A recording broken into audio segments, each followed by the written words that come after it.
My name is Rupa and I'm a third-year doctoral student, PhD student, at the School of Oriental and African Studies, which is part of University of London. My doctoral research is about gender violence within ethnic minority communities in the UK.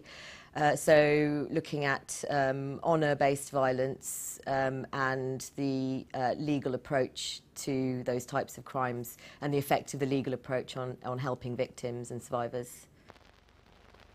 I first started to get interested in women's rights and human rights in general when I was about 14 or 15. Every school year you would choose a charity to sponsor and then you would do various events and so on throughout the year to raise money to give to that charity. And in my fourth year, I think it was, we did a class on a domestic violence charity, a local domestic violence refuge actually.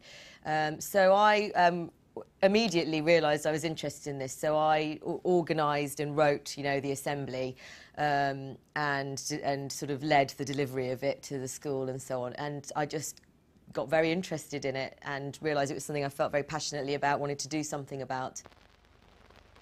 I actually applied for law and for half law courses and half anthropology courses when I applied to go to university. But, my parents, they wouldn't have, really done or said anything if I had chosen anthropology, but they sort of encouraged me in other, the general sort of feeling that you get around you is that law is a more steady kind of, option. And to be honest with you, I hated it to begin with, probably for the first couple of years. But actually it proved quite useful because if you pick the right subjects and if you look at it from the right angle, law is about helping people and about people's rights and so on. I had decided early on that I wasn't going to try and apply for a training contract with a law firm or anything like that. So I decided, I didn't want to do it. It wasn't something that I wanted to do and would be very good at.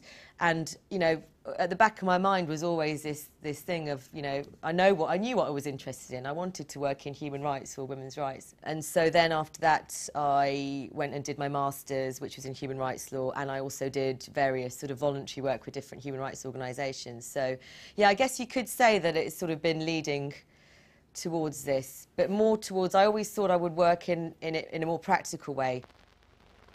Getting a distinction in my master's was a real turning point for me. I'd kind of not achieved what everyone had always predicted for me before that. So my A-levels, I didn't quite get the grades I was predicted. Same with my undergraduate degree. It was all a bit disappointing, really. It made me realise that when I was interested in something and really engaged in something and felt that I was working towards something which would sort of be helpful towards other people and sort of useful, that's when I could really excel. So I suppose that's why that was quite a major turning point, because that's when I realised, where my abilities lay and how then to sort of get the best out of myself.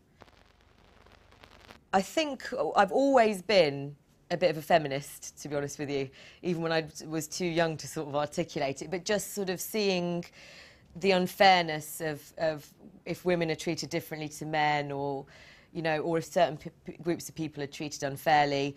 I've always found it made me really angry and wanted to do something about it.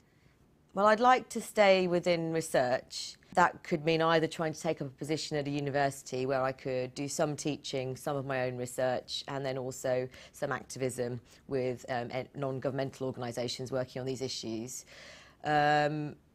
Or else I would like to probably go into working with one of those organisations and sort of making a lot more of a practical contribution to research on, gender violence and protecting victims and survivors and so on.